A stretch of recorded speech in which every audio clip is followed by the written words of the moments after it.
So the Mittler Rebbe has a beautiful thought about the story of the snake and the staff.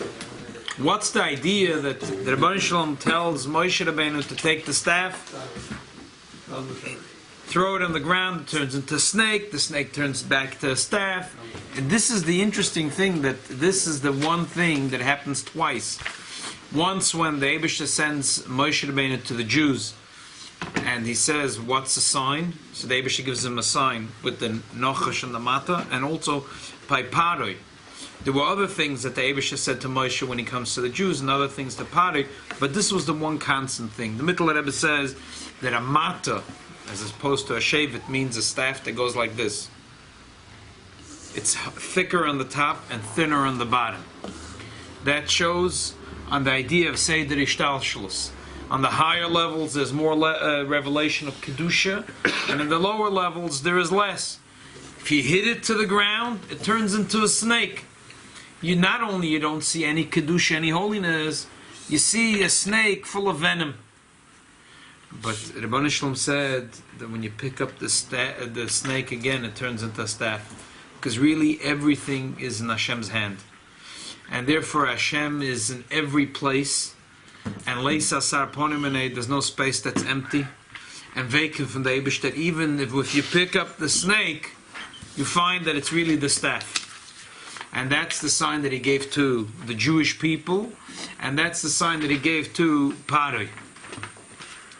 Today we will examine in Pshutei Shel Mikroi, because there's many discrepancies, including the fact that when the Eibishter speaks to Moshe and sends him to the Jews, he says, throw the stick and it'll turn into a nochosh.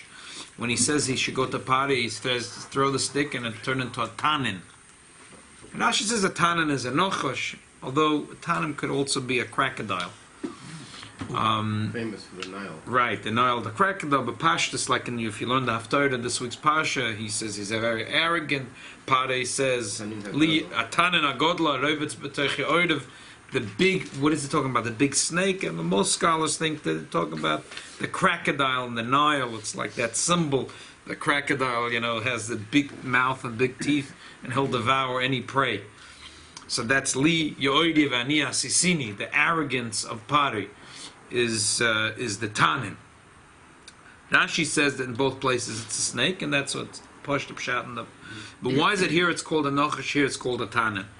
I will leave it up to you. Based on the Rebbe's pshat, I think there's a very nice way of looking at it. Also, there's many discrepancies of how the Eibishter speaks to Moshe Rabbeinu the first time, and the sign of the stick and the staff and the snake, and the second time when he goes to Pharo. And what are the differences? So let's read it quickly inside.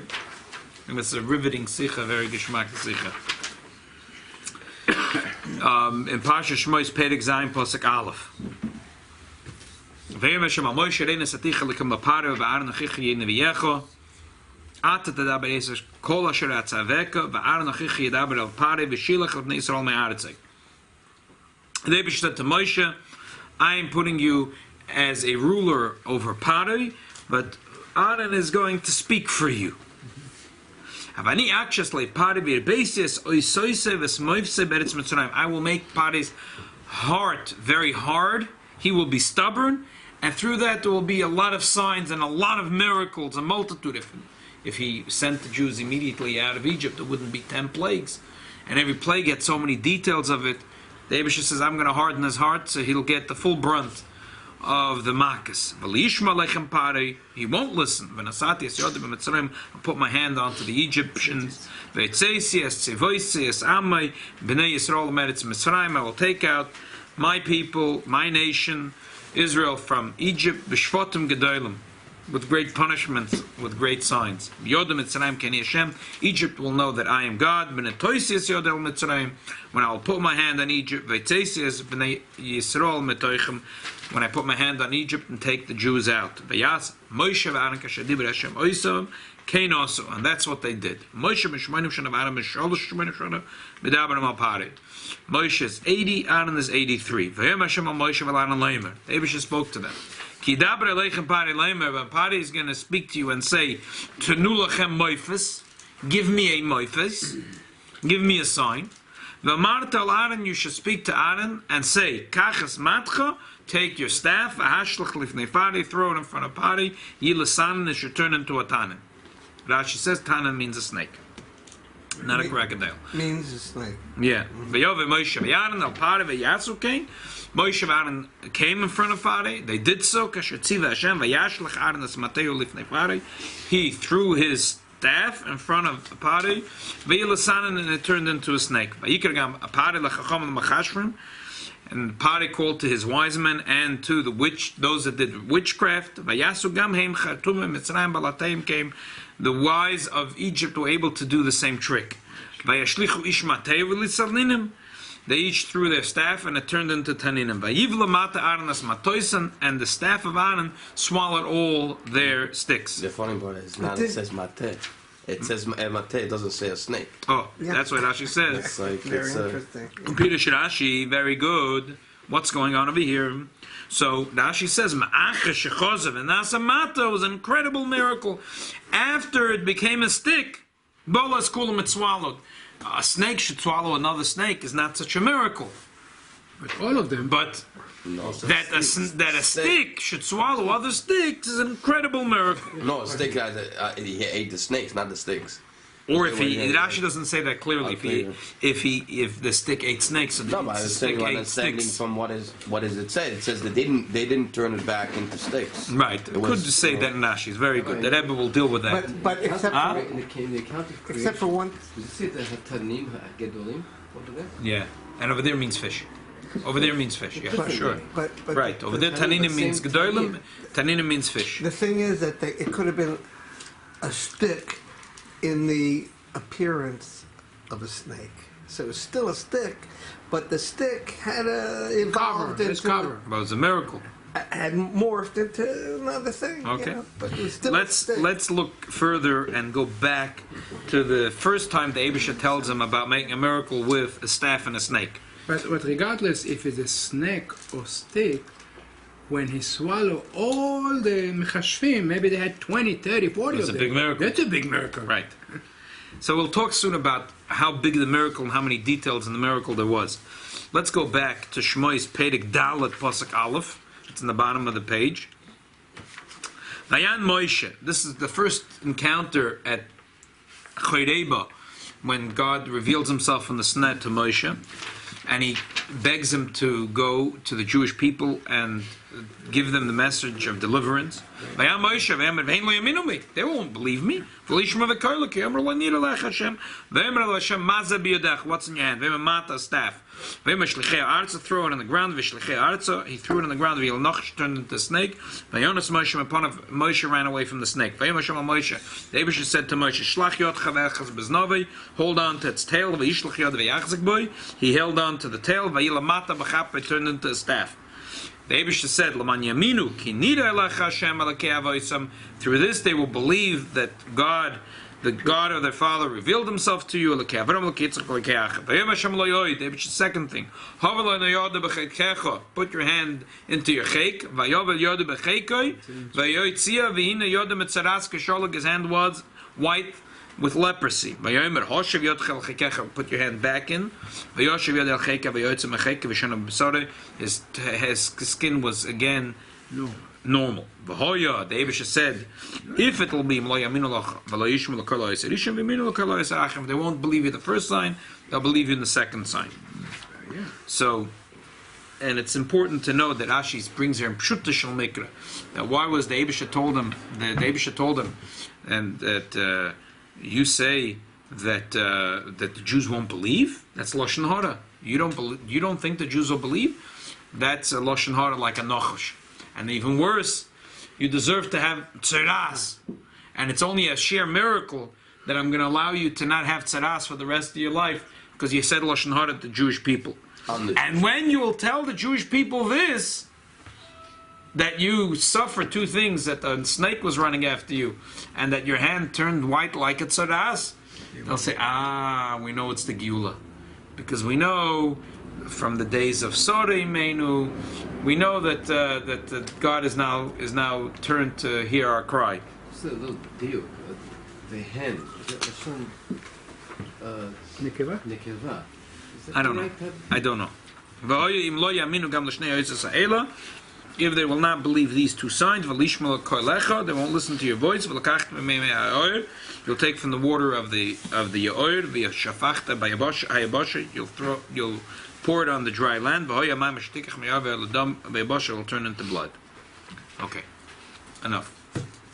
So, if we look at the Rashi, let's start with Rashi. Rashi says, that there was an incredible miracle here. Now, what is Rashi saying? Ibn Ezra says that it wasn't that man and staff swallowed the other staff. What happened was that the snake swallowed the other snakes. But the pasuk is saying it in short. The bottom line is that his staff swallowed their sticks. But Rashi is trying to say that Ibn Ezra is wrong, and Pshuta Shemikra, because that's not what the pasuk says. The pasuk says, "Vayivla mata Aaron es matoisam." This is an incredible miracle. A snake should swallow another snake. No, Okay, one snake should swallow 20 snakes. A miracle. But a stick should swallow 20 sticks. Verstehst that it's an incredible miracle. The Gemara says that this was a nes betoich nes, a miracle in another miracle. Nes godel. Okay. So Rashi, we find in Pshuta Shel Mikra, in the stories that happen in the 10 plagues, whenever one of the plagues is spectacular, Rashi points out nes betoich nes, nes godel. For example, 2 examples. By Shchin, this is this week's parsha. David says Moshe Aaron should fill up full fists of piach hakivshin, of soot from the oven, and they should put it into the Moshe's koimetz, and he should throw it over the whole Eretz Mitzrayim. Rashi says nisim har, but there were many miracles here. First of all, they take fistfuls, and it fits into the koimetz of Moshe. Then Moshe throws it, What does that mean, and koimetz means, whatever koimetz is, like koimetz this, is like that. very little, but Right. they take small and then they make it Big, little. How did it happen? And then that little bit Go all over. goes every part of Mitzrayim. Wherever you stood in Mitzrayim, your skin filled with piach kivshin, with soot. It was like atom bomb. The small Unbelievable. That's what Rashi says. Nisim Rabim. It was unbelievable miracles. Before the plague even started, like a little bit of piach kivshin like this was thrown in the air, and it flew all over like an atom bomb. What happened? It multiplied. Multiplied, exactly. And that was Misim Rabim. Why is Rashi? And another time, for example, Borod. Rashi says Nes b'toich Nes. This was here. There's fire and water, and all of a sudden they're getting along. Nes. Why does Rashi point out? Why is it important for Rashi to say Nes b'toich Nes, Nes Godel, Nisim Rabim? The Gemara tries to give a list of, when we sit at the Seder, we say 250 makkahs. 50 makkahs. Why is it important for Rashi to point out that there's Nisim Rabim? Because the Pshuta Shemikre, the Eibishter says right in the beginning to Moshe Rabbeinu, he says, V'hirbesi es osoise v'smoise beretz Mitzrayim. Hirbesi, there'll be a multitude. In other words, every one of the makkahs is not just going to be a makkah. There's going to be a makkah and a makkah and a makkah. So Rashi wants to point out how spectacular every makkah was. And therefore Rashi, at many makkahs, says, Nes b'toich nes, nisim rabim. Why is it that in this time, when Rashi says, Rashi doesn't point out that there's nes b'toich nes? I mean, it's the biggest nes you can imagine. That a snake turns into a staff, and a staff swallows sticks. Why doesn't Rashi point out here that it's a nes b'toich nes, or nes godel? Maybe he learned that it's not really a stick, it's just a snake. But Rashi doesn't say that. Rashi says, Ma'acha shechoza v'nasa mata, me'acha shechoza. And your pshat is not bad. The Mashal thought to say your pshat, but the Rebbe says he has a ksav yad from in his library, from the Rashi, where it says, Li'acha shechoza v'nasa mata botas kulam, which is clearly Li'acha, after it became a mata. So Rashi didn't say that. So there's 3 pshatim that Meforshim say, what was the double miracle? We have to examine each one of the 3 and you could see how it's not pshut shel mikra. And the Rebbe says if you look deeper, b'chlal this whole thing is not pshut shel mikra, and that's why Rashi doesn't say it. The first pshat is that one miracle was that the snake turned back into a stick. A snake should turn into a stick. It's a miracle. Second miracle is that a stick should swallow other sticks. Then there's a second pshat and a third pshat. We'll talk about the second and the third in a minute. So the first pshat, the Rebbe says that you could say is not pshut shel mikra. Why is it not pshut shel mikra? Simple. This is, if you look closely in the story, it doesn't say. It says that Aaron throws the staff; it turns into a snake, and the Dever says that the snake becomes again a staff. It says it's short. It says he threw the staff; it turned into a snake. In the first case by Moshe Rabbeinu, it turned into a snake. Then he picked it up and it turned back into a staff. Over here, it doesn't say that. How come? What happened there? So the Rebbe says in Pshuta Shel Mikra, there's two types of miracles. One miracle is that this miracle is happening, and now it became natural. Moshe Rabbeinu was told, put your hand into your pocket, take it out. Now it was full of leprosy. Now for his skin to become clean and clear again, there was a second miracle. He says, it was a second miracle. It wasn't the first miracle. There were two miracles. Miracle number one, he puts his hand in his pocket, takes it out, it's saras, it's leprosy. Second miracle, now he puts it back out, and it's clean. It's a separate miracle. Then you have some miracles. There were not two miracles. Think about Kriyas Yamsuf. There were two miracles. One is that the water stood, and the second one that the water later went back to be a regular ocean. No, as long as there was ruach kodem, there was a wind that was blowing, didn't allow the water to move, it stood, kined, the wind stopped, the waters naturally came down. For example, you have dam, or tzaradeya. It says there was many tzvardeim, and Pari says, please go pray. And he prays, and the tzvardeim disappear. They walk away. They die, or whatever, or if they walk away. It's for them, they die, and then there is stinks, the whole Mitzrayim stinks. But by Dam, never says that Aaron or Moshe Rabbeinu pray that they should stop the Makav Dam. Never ever says, what happened? The parshas, the Rebbe says, they never prayed. It says, the Eibusha said, for 7 days the water will be blood. After 7 days, it wasn't blood anymore, it was water again. There wasn't a separate miracle, a new prayer. It's not the pshat that all the water turned into blood. Now the blood. Now 7 days later is a new miracle.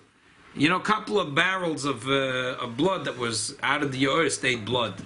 No. To begin with, the miracle was that, and 7 days it will be blood. After that, it turned into water. Even in the 7 days, the Shmois Rabbah says if a Jew and a Goy were drinking, made a lot of money, the Jewish people. They were selling water to the Egyptians. You can't survive after that. Huh? You can't survive after a few days Without water, right? So they We're learning in the Rambam these days. So they bought the water from the Jews. So here you see that the water didn't really turn into blood.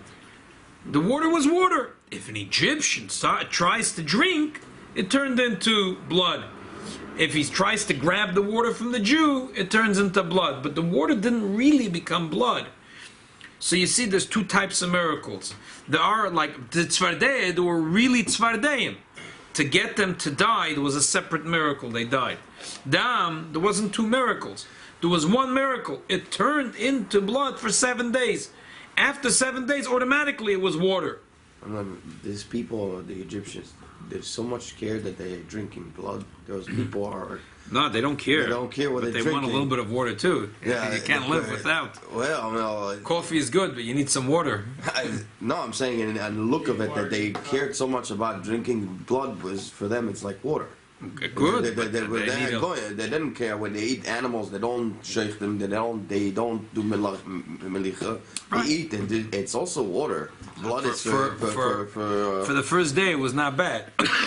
oh, I mean, for drinking it for 7 days. For you 7 can't- days, you can't live. And by the way, it just shows you that the Bashev, Huh? There were primitive societies like in Africa. Yeah, they actually drink with water. tequila, they make cuts in the veins of the cow to drink out the blood. Right. Okay. Not, Yeah, That's no. what he's asking. and not because they don't have That's- water, because they want it. Because they want it. That's what he's asking. Too much Bloody Right. Mary. So here's another thing that Kadosh Baruch Hu made that the Yidden will make parnasa. It's like today. So the only thing is when a god, non-Jew, see a Jew is making money, it doesn't cross their mind saying us like his business. Oh, we're making a bad influence on the world that we're seeing Jews making money. You know, it's the same idea. You know that Bashefer gave us the opportunity to make the business, and we're making the money on it. And in other words, we have hate from this in one point, but in other words, it's Hashem wants us to make money. You see, the Mitzrayim for 1 second Yeah. they wanted to be like a Jew. Why? Because they wanted Mayim Chaim. Yeah. They went to the Jews, give me some Mayim Chaim. Don't give me blood. Remember, the Chida comes up What with did the I ever say? question, how did you're not allowed to benefit from a miracle? but From a miracle, the answer right. how- The Yeah, Pashtus here, the Eibishter Beferish wanted the Yidden should. Back to our question. What happened when this snake? What happened with this snake? So this was not a snake. It was really a stick. It wasn't a snake. It was a staff. It was a stick. That pasuk doesn't have to tell you there's a special miracle that the snake turns back into a stick. It's a stick.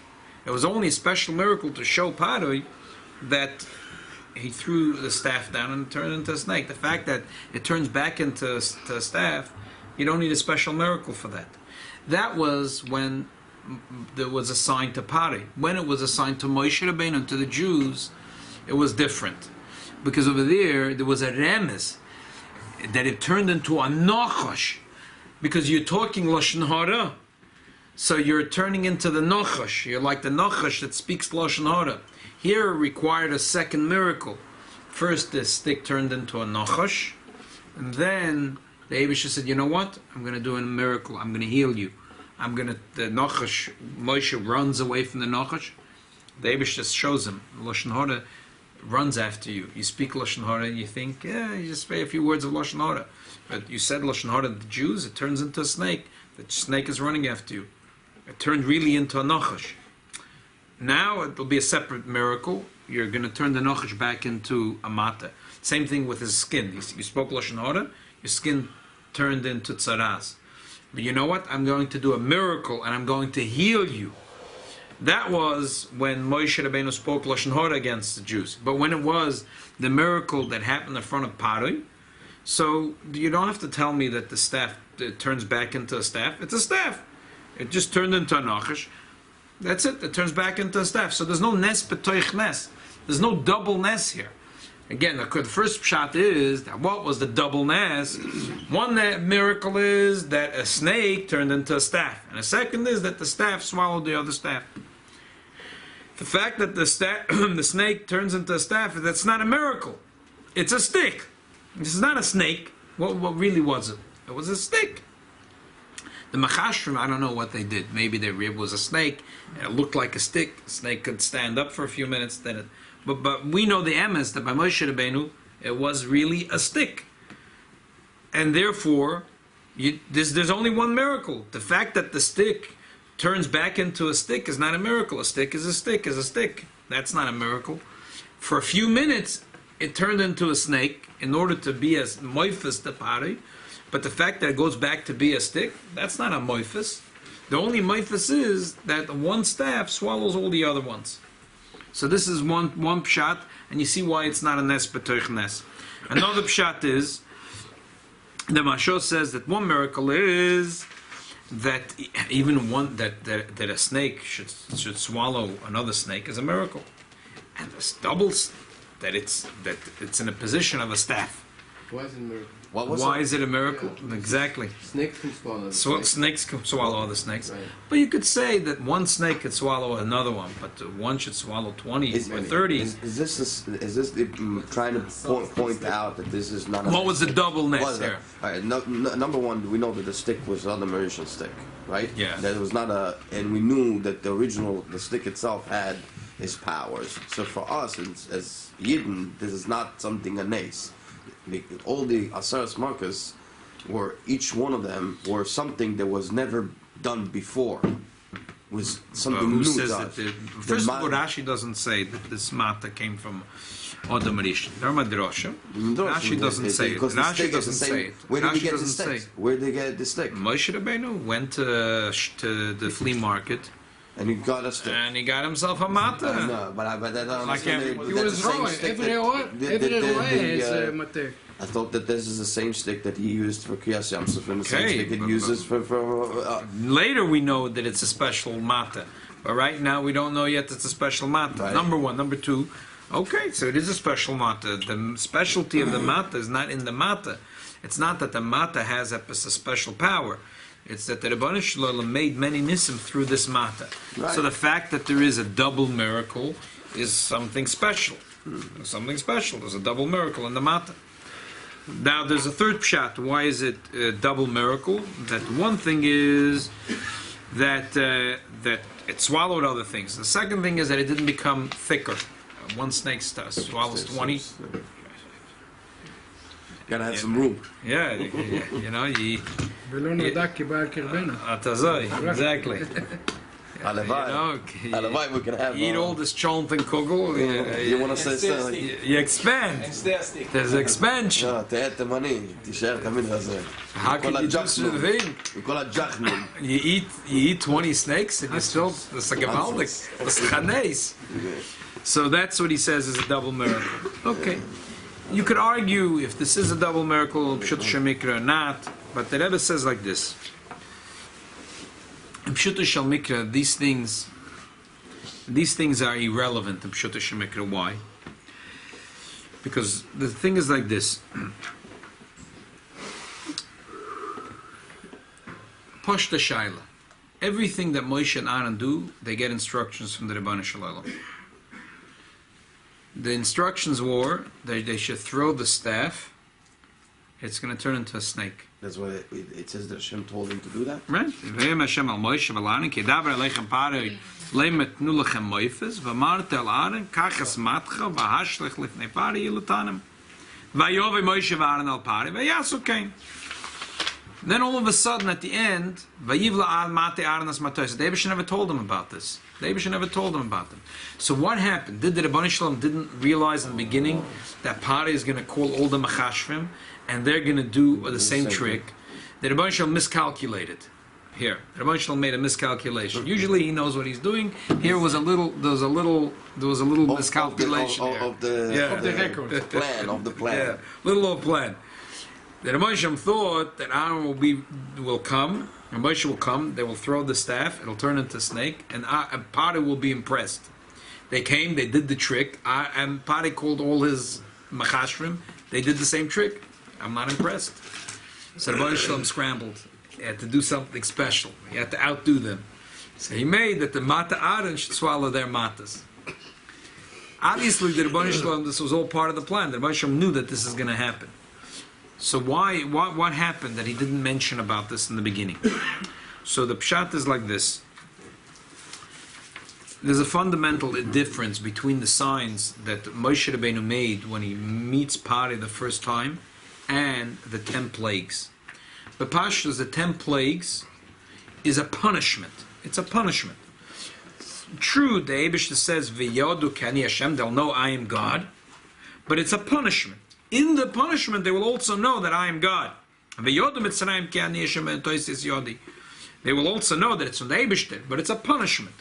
When he comes to Pharo and introduces himself and he gives a moifus, that's not a punishment. When the staff turns into a snake, that wasn't a punishment. He said, "Nu moifus, give a moifus." Rashi says, what does it mean, give a moifus? Give me a sign So the Forshim say, Loshin Yechoilus Memshola. Give me a party says, you say I should let I have 1,000,000 slaves. You say I should release them. Why? Why? Who has dominion? I have dominion. Who has dominion over my slaves? You say that there is a God that has dominion over the world? Prove it to me that there is a God that has dominion over the world. It's simple.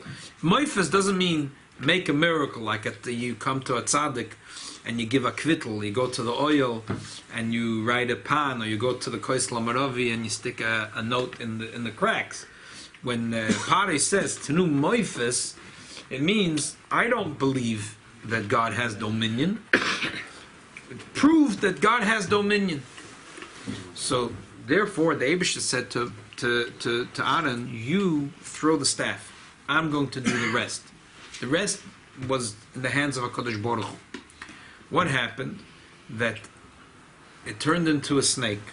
So Pari says, oh, that's a trick. My guys know. You're going to make tricks here. In Egypt, we know how to do every trick in the book. We also know how to do it. All of a sudden, it turns into a staff, and the staff swallows the other ones. They couldn't do that. That they couldn't do. On a simple level, in other words, the Rabban Shalom showed him that it's not a trickery. This is real dominion from the Rabban Shalom. On a symbolic level, what is a staff? What does a staff mean? A mata means power, leadership. Leadership. Shevet lo yoso shevet mi Yehuda. Machoykik mi bein aglav. A staff is always a sign of leadership. The leader of the tribe, the king, like the scepter and the staff. These things are a sign of melucha memshola. So mata shows on melucha memshola, dominion. So the Rebbeinu Shalom says, you just throw the thing on the ground. I'm going to do the rest. And this was a moifes. This was a sign to Pari. This wasn't a punishment. To show that the Rebbeinu Shalom has dominion. You think you're a king, and they think they are leaders. They all have staffs. Mata means leadership, memshola, rulership, dominion. My am melech malchei amlochim. I have dominion. I am the one that runs the world. And therefore, not only do I run the world, when I swallow you, the mata doesn't even get thicker. It's absolute dominion to HaKadosh Baruch Hu. The Rebbeinu Shalom runs the entire world.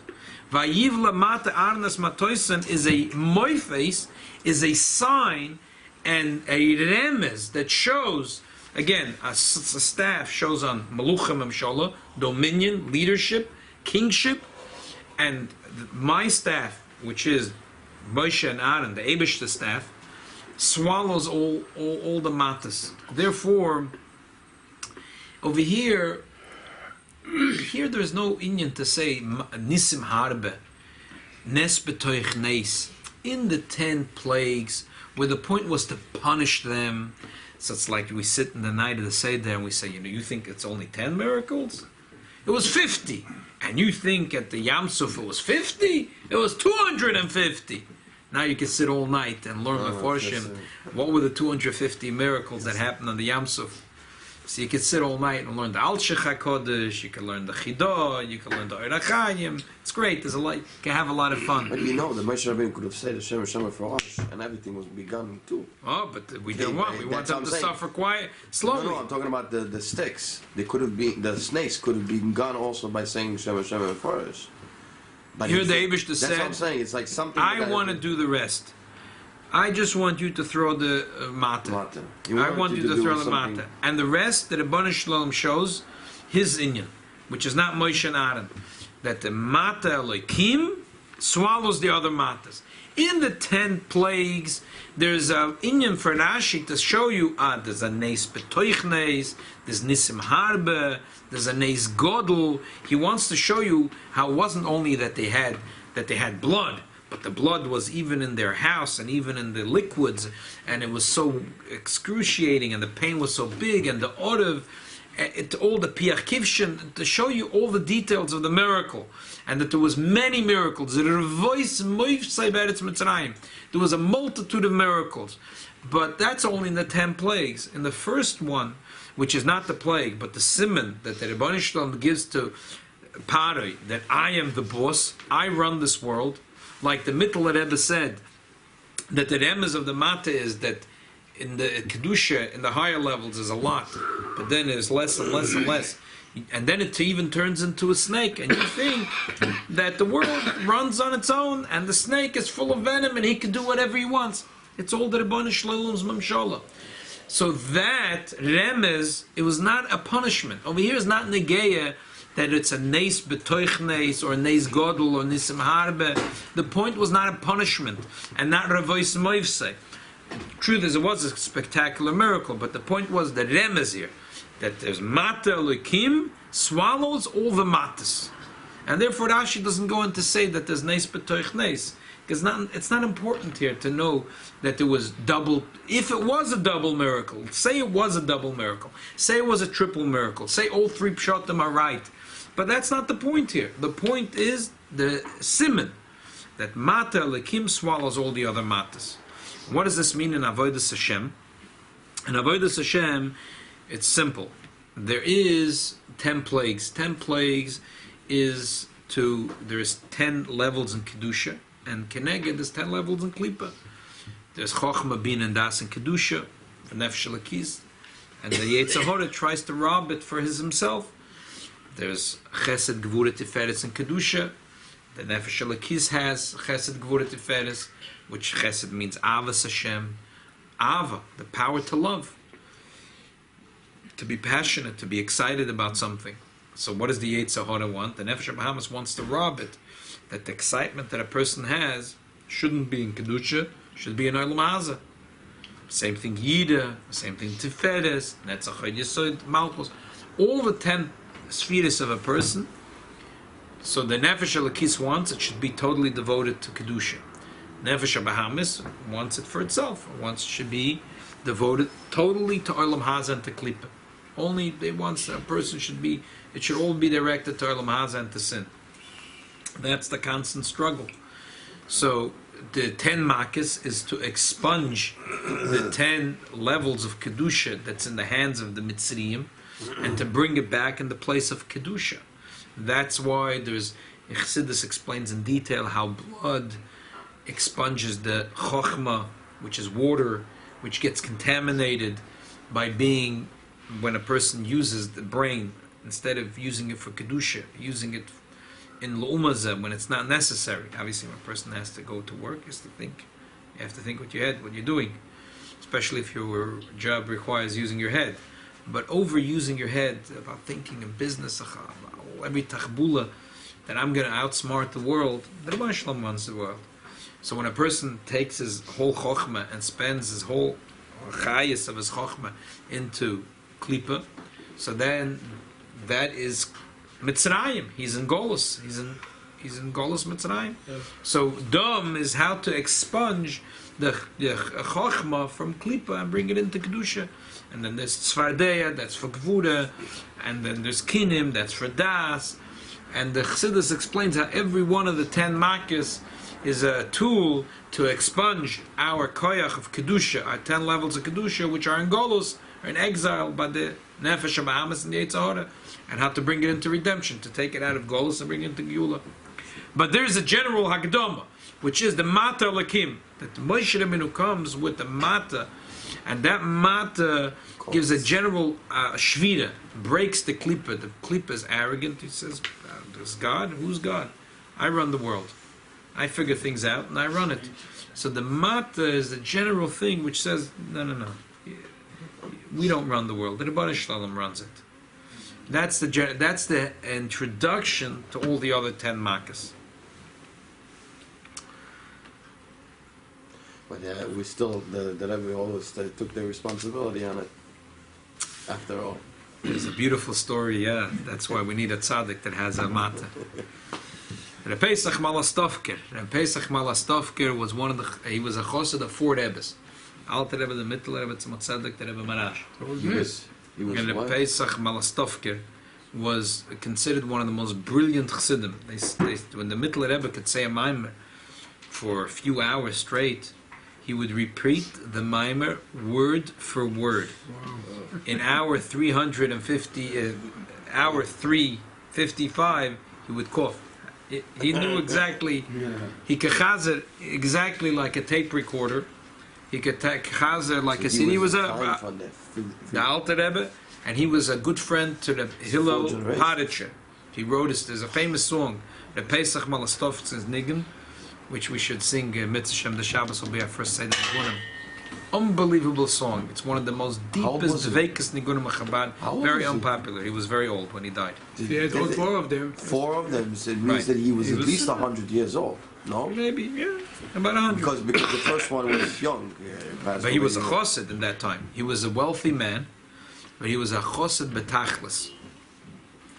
So the story was that Pesach, huh? When you read the story, The Pesach Malastovka is unbelievable. Come Shabbos, we'll sing his nigun, unbelievable nigun. now you're making me not sleep the whole Shabbos. So the Pesach Malastovka was once in his town, and he sees a Russian, a goy, a soldier in the Tsar's army, Achmon al-Atzlan, with his he had in his hands, he had a Jewish girl. And he was dragging her away. You can use your own imagination. The Pesach couldn't. Jews had no right, especially against the Tsar's soldier. But the Pesach didn't care. The Pesach jumped the guy, grabbed him, pulled him to the ground. The girl, not laughing. But this guy, Pesach knows he has only a couple minutes. So he gave him a couple of good kicks in his head, and he disappeared. Versteht, so this guy is not taking it. This guy was humiliated. He was beaten by a Jew. Ah, that's the worst. That's the worst. And unfortunately, he found out through Jews even where the Pesach lives. The Pesach was expecting this. He was hiding in a barrel in the Aliyah in his boidim. In the boidim he was hiding. A boidim in the attic. In the attic he was hiding in a barrel. His house was barged with a whole bunch of soldiers. They're breaking everything. They're turning everything over. He can hear the place chodrom. He's quiet. He's sitting in his barrel. One of the soldiers says, "Hey, we got to check. We got to check in the attic." So this guy had this stick, with the bowl at the end, that you used to Smash. And he goes up, barrels and barrels. This guy is a half drunk. He has the cheshik to go look between every barrel. So he takes this thing and he starts banging every single barrel on the top. If there's someone in it, he'll find them. He banged and he got to the barrel that a Pesach was sitting in. And he gives it one huge knack, and the thing splinters on the top. It's just that it's dark in the room. This guy's half shikr, and he doesn't bother to look inside. He doesn't see that a Pesach is sitting there. But a Pesach got a huge knack in his head. His head started to bleed, and he was in incredible pain. But he knew that the Alter Rebbe says in Tanya that moich shalat halalev. So he kept quiet, as if nothing happened. And he was sitting in the barrel until the soldiers left. When he left, he climbed down from the attic, came down to his house, and he fainted. They rushed doctors to his side, and they bandaged him, and after a few days he recovered. He opened his eyes. They were happy to see he was alive, but Rahman al-Atzlan, he lost his memory completely. The injury was so severe, he lost his memory. Here was a guy who was a goen otzum, a photographic memory, and he lost his memory. So he went to Lubavitch. That time the Rebbe was at Tzemach Tzedek. Tzemach Tzedek told him, it's nothing. Go back home. He went back home. His memory came back 100% complete. As if nothing happened, mamish. As if mamish nothing happened. And he went back to Chazering Chassidus. He was mesugel to think for hours. He had this incredible concentration. Years went by. Writing from him? a lot of the Maimorim that were written by him. Maimorim that we have. Yeah. So he was chazering a Maimer, and the students were sitting and listening, and all of a sudden he cried out in pain. He grabbed his head, and he forgot everything. He forgot as if he didn't remember anything anymore. They found out that exactly that moment was the petita. That was when the Tzemach Tzedek passed away. His memory never came back to him. He lived for another 5 years till the year Tov Reish Lamed Hey. He would come to shul in the morning. He'd finish davening. He didn't remember if he davened. So he'd put on his tefillin again. He was so choshev. People would didn't want to go over. But then eventually people would come over and say, "The Pesach, why are you davening a second time?" So in his great humility, he would say, "I'm sorry, I don't remember. I think maybe I didn't daven yet. So I might have forgotten if I davened or not. But one thing I always will remember: a Yid has to daven." So he still had some kind of a memory. So he's still a Jew. So that's the story with a Yid. A Yid always knows that we have to daven.